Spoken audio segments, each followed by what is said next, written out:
Welcome back, ladies and gentlemen, and thank you very much for your greatest support. Fellow Kenyans, there is this debate that has been going on, the comparison between Linda Mama and Linda Jamii. And one of you requested me to talk about this just the other day, but I felt like, no, I've not gotten clear information about it. That is why I can't talk about it. But now, I have a lot of things to talk about this issue of Linda Mama and Linda Jamii, because that is the song that is being sung. You know very well that the life that we live, we really need medication. We really depend on health for us to survive. Even our parents, our wives, you know, our sisters, our mothers, they also depend on these health, on these issues to give birth, all that. But then you come to realize that the government does not give a damn about this. The government does not even care whether they say that whether you like it or not, we'll continue with what we are doing. In fact, that is the information that they are passing. Whether you like it or not, we will do what we got to do. Because we don't care. In short, we don't care about what you think, we don't care about what you feel, we don't care about who you are, how you survive. We only care on how we can do PR. Now, before we get deeper into this discussion, let me quickly remind you that if at all we are meeting for the first time, ladies and gentlemen, don't forget to click the subscribe button. You can as well like, you can share, drop in the flag at the comment section and tell me where you are watching from. If you're within the country, tell me which part of the country you're watching from, and if you are outside the country, you can as well tell me which country, or drop me the flag at the comment section. As I normally say, that I'll figure the country where you are coming from. And mostly, please don't forget to subscribe. Let us get into this discussion. It forced me to go way back to Uhuru Muigai Kenyatta. Remember, the moment Uhuru Kenyatta talked about the issue of Linda Mama and Linda Jamii in his previous discussion, during the time that the Jubilee Party had got a meeting, that is the topic, that is what this government has been talking about. You know, the government officials, Kithure Kindiki, everybody has been talking about Uhuru Muigai Kenyatta, mara alifanya makosa kukosoa serikali, mara Linda Jamii nafanya kuliko Linda Mama. In the last general election, I endeavored to pass this message. Unfortunately, it fell on deaf ears and was lost in the noise of insults, character assassinations, myths and stories of dynasties and hustlers, and so on. Yeah. Today, many of the gains we had in the past have been eroded. Linda Mama and others replaced by new, untried, untested schemes.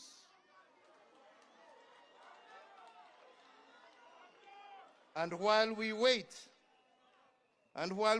for these experiments to work, Kenyans suffer and our progress is retarded.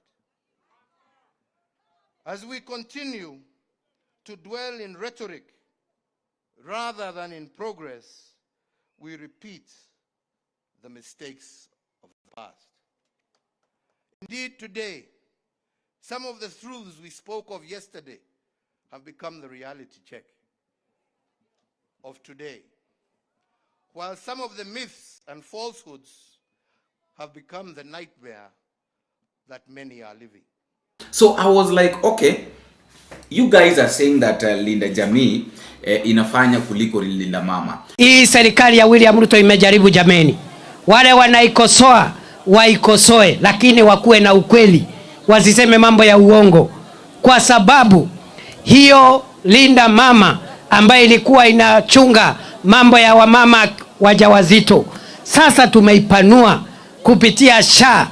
Sio Linda Mama pekee, inalinda mama, inalinda mzee, inalinda kijana, inalinda mtoto, tunaita Linda Jamii. sio linda mama peke yake, kwa sababu hata ukilinda mama peke yake na uache vijana, uache wazee, uache watoto, hiyo sio sawa. Kwa hivyo wale wanakosoa, wakosoe kimakusudi, lakini wakosoe vile vile kupitia ukweli, sio kupitia uongo. Na vile wenzangu wamesema, Rais Ruto alikuta mbolea ikiwa inauzwa shilingi 6,500, sasa ni 2,500. Hiyo ni ukweli wa mambo. Vile vile Rais Ruto alikuta shilingi ya Kenya haina nguvu. Dola moja ilikuwa inagharimu shilingi 165, ameiteremusha. Shilingi ya Kenya iko na nguvu. Sasa dola moja ya Kenya ni shilingi 128. Na ndio tunasema, kwa sababu Rais Ruto anaendelea kukuza uchumi, kuimarisha uchumi, kuimarisha afya, kuongeza stima, kujenga barabara za lami, kujenga masoko, kujenga daraja, kujenga manyumba. Tunasema yeye ni rais wa 2 term. Ni 2 term, si 2 term. Ni 2 term, si 2 term. So what is the big difference? What has been the difference between Linda Jamii and Linda Mama? So I went to dig deep, and this is what I found out. I want us to start first by saying this, that both Linda Mama and Linda Jamii are health insurance products linked to both linked to the National Health Insurance Fund, that is the NHIF, and SHA. Now, the Linda Jamii is linked with the SHA, and then Linda Mama was linked with the NHIF. But we also have to understand that in as much as both of them are linked differently, or were linked differently, both of them serve very different purposes. And one of them does not exist right now. This is what I'm saying. If you try to look at the setup of Linda Jamii right now and the setup that was there during the Linda Mama, you come to find out that they're serving 2 different things. Now, this is the difference now. This is what they are serving. Let us start with the Linda Mama. Linda Mama was a free maternity program which was fully funded by the government of Kenya. It means that it was designed to make sure that no mother is denied access to health care just because she can't afford the money, or just because the woman or the mother cannot afford to take the child or go to go and give birth in the hospital. And then now this is what it covered. The Linda Mama covered antenatal checkups during pregnancy. It also covered delivery, both normal and cesarean sections. It also covered, that is the CS. It also covered postnatal care after giving birth, and lastly, it covered health care for your baby up to 1 year. That was Linda Mama.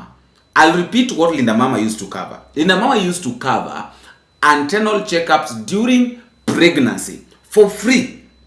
It's also covered delivery, both normal and CS, when the mother is going to give birth, free of charge. It also covered postnatal care after giving birth, and lastly, it covered health care for your child or for your baby up to 1 year. And then somebody is saying that Linda Jamii is better than Linda Mama. I'll come to that. I want us to listen to the way Uhuru Muigai Kenyatta is speaking before we get back into this Linda Jamii thing.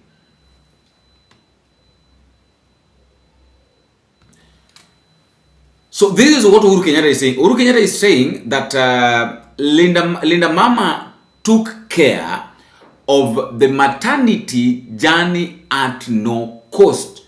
Nobody used to pay anything for the Linda Mama. That maternity journey, kuanzia mwanzo mpaka mwisho, mpaka baada ya mwaka mmoja, haukuwa unalipa chochote, lakini mtoto wako alikuwa anashughulikiwa. There was I want to underline that. I want us to underline that there was no payment during maternity at the time that Linda Mama was functioning. or during Uhuru Muigai Kenyatta's term or time. Let us now come to Linda Jamii, that these guys are shouting all over. They're shouting, oh, Linda Jamii, and all that. Linda Jamii is a private, initially, it was a private insurance product, which right now, it's offered. I know this is going to shock a lot of us. This is a private insurance product that is offered in partnership with SHA, Safaricom, and some banks. There are some banks that are partnering with this Linda Jamii thing. At the same time, Safaricom also is partnering with this Linda Jamii. We've talked about Linda Mama. Now we are focusing on this Linda Jamii because those who are supporting Linda Jamii ndo wako na midomo sana wanapiga kelele. Sika watu kama Didimas Baraza are saying that Linda Mama only covered your child up to birth, and then during the hospital time, then baada ya hospitali it doesn't care, but Linda Jamii inakuja mpaka kwa familia, it taking care ya mpaka mtoto mdogo, mpaka, like, seriously. You know, there are some of the things that sometimes these guys say, unajiuliza kwani what is going on with these guys. Go ahead. Linda Jamii is not free. Hi. Habari wa Kenya ama wakubwa wetu, tuko na wakubwa tulichagua. Sisi tuko hapa Thika level 5. Tumefungiwa hapa na bill. Na kufungiwa hapa na bill si ati tumeshindwa kulipa. Tulikuwa tumelipia SHA 24 hours, tukaambiwa 24 hours zimeisha, so SHA haiwezi katusaidia. So kama wamama tunaumwa na tunahisi uchungu kwa sababu kuna wale tuko na watoto home. Watoto wetu, kuna wale hawana mababa, mtu analea watoto single mother. So wale watoto wanateseka. Unaona hakuna mtu anaweza kukulelea mtoto jinsi unalea wewe mtoto wewe mwenyewe. And then kuna wale wako hapa miezi 2, kuna wako hapa miezi 3, kuna wako mwezi hadi wiki. Ni so painful kwetu. Tungeomba usaidizi wenyu, mtusaidie tu please, ili tutoke hapa tuende tushughulikie watoto wetu. Watoto wetu wanateseka. Kuna wale hata bado hawajarudi shule, na kutorudi shule si wamekosa kurudi shule juu ati, unajua mwanamke akiwa nyumbani ata struggle aende mjengo afulie mtu alipia watoto wake school fees kidogo kidogo, lakini ukiwa hapa ndani watoto wako wanashindwa kusoma. Na kama mtoto msichana ukimwacha hivyo bila mtu akose kusoma, unaona mtoto ataharibika. Juu kama hapa mimi niko na mtoto wa miaka 11 na ni msichana. Hebu niulize huyo mtoto mali yako hapo ako safe? Kitu kingine ni uchungu juu wakati watoto wako wanaishi kaa chokora. Serikali nyinyi tu ndo same mtakuja kutufunga tupeleki watoto shule na mmetuweka hapa. Iko wapi haki ya wanawake? Ama kuzaa ni makosa, kubeba mimba ni makosa? Mngetuelezea ili tujue kama ni makosa. Kama ni makosa, mtu ajue hakuna haja ya kuzaa. Wale wako hao wakae hivyo. Mtusaidie.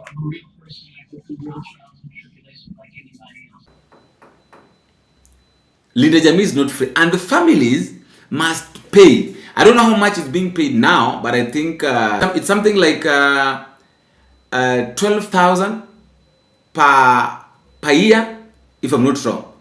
So imagine, Linda Jamii, Linda Mama, you are not paying anything. There was no payment, and then now you are coming to Linda Jamii, whereby you have to pay money. You have to pay something like 12,000. Now, this is what Linda Jamii is covering. Linda Jamii is covering outpatient care, inpatient admission, a maternity service, and even accidents.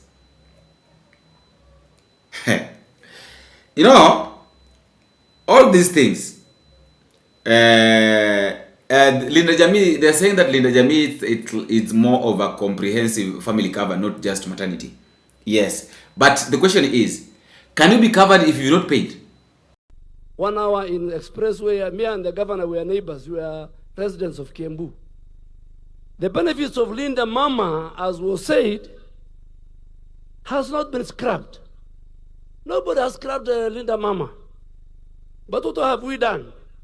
We have enhanced the cover of Linda of the mother and added the family, the children, you are only taking care of the mama by giving her 2,000 or 5,000, and they could only access facility at dispensary and health center.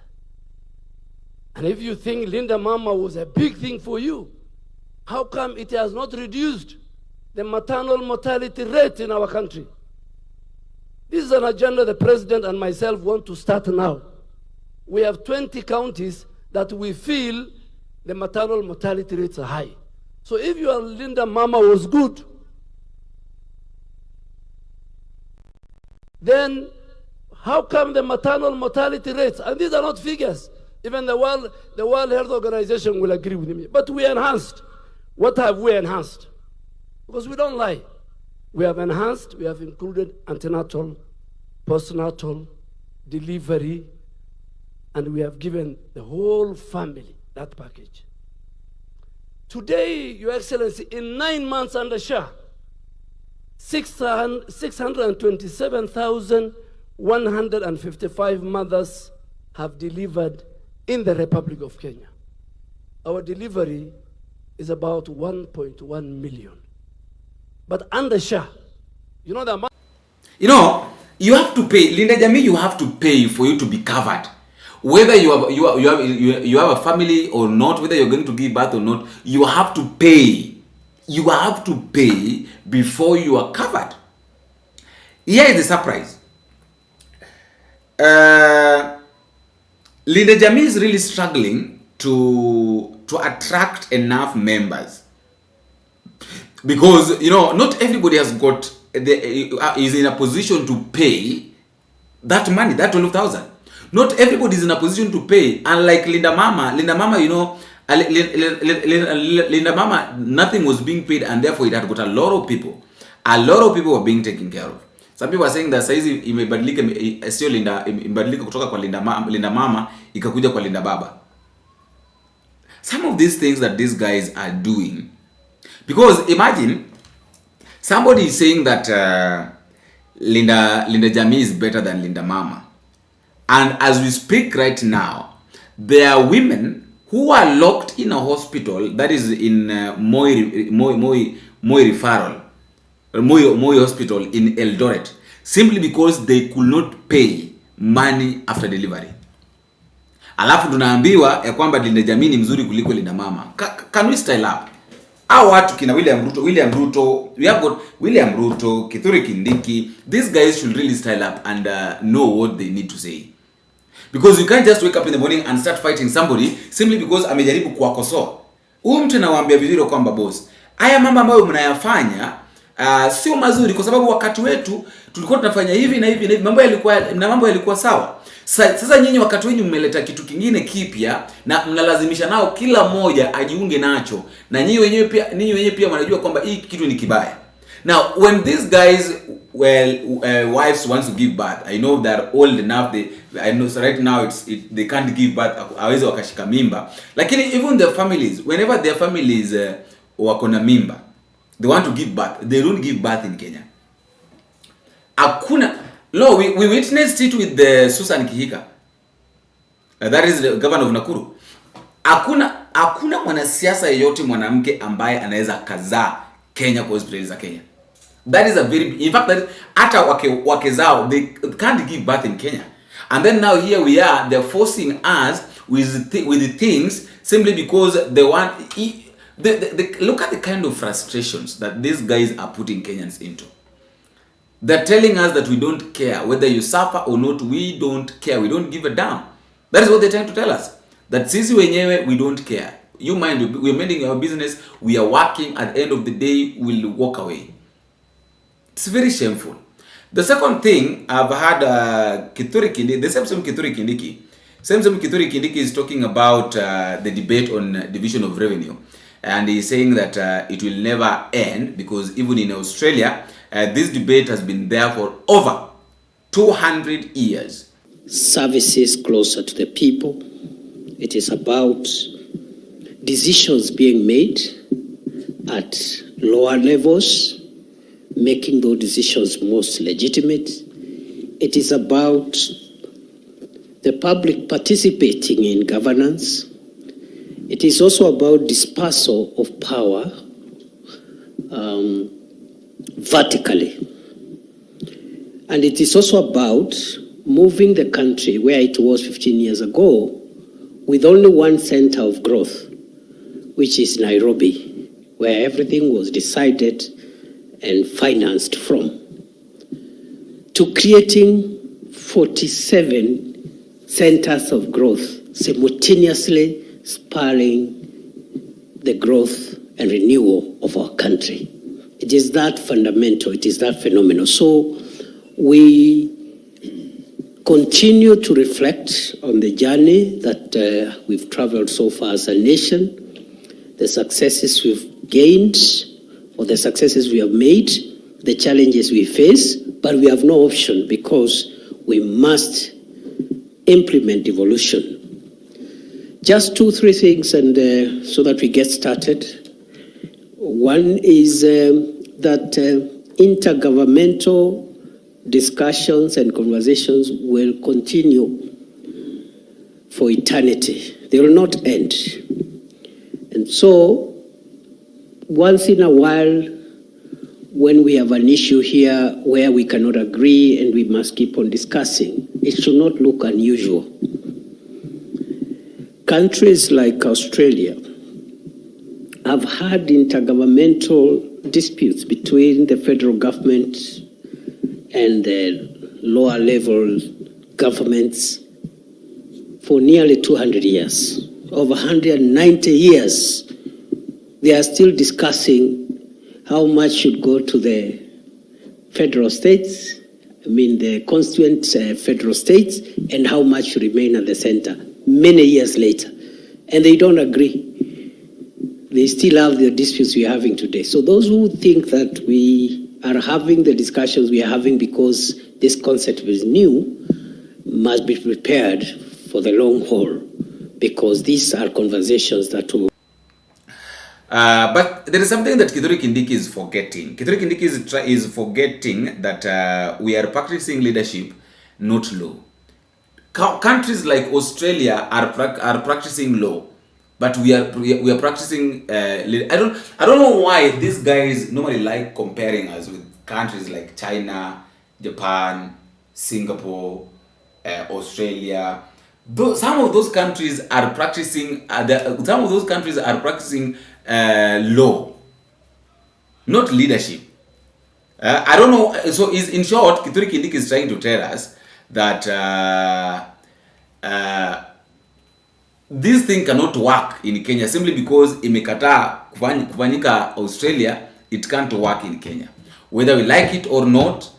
It will not work. Haiwezi kafanya kazi kwetu. It doesn't work. So I would like you to tell me what you think at the comment section concerning those two things. Majorly, I want you to focus on the issue of the Linda Mama and the Linda Jamii. Because personally, I don't remember any single day that women were prevented or were locked in a hospital simply because they've not paid maternity bill during Linda Mama. Of course, I know some people, I know why they're fighting. They're fighting this thing because it was introduced by Margaret Kenyatta, that is the former First Lady. But then, look at why after being introduced by the First Lady, what did it do? Did it really help? But there's a question. Did it really help? Yes, it helped. How many people were benefactors? I know some of you here were beneficiaries, benefited from this issue of Linda Mama. But how many of you have benefited from Linda Jamii? Please, tell me that at the comment section. How many have benefited from Linda Jamii? And how many people benefited from Linda Mama? After all, guys, that is just my thought, and that is all I have for now. Let me know what you think at the comment section, but don't forget to drop me a comment, tell me what you think, and where you are watching this video from. Until we meet again, I have been your host, Boniface Wina.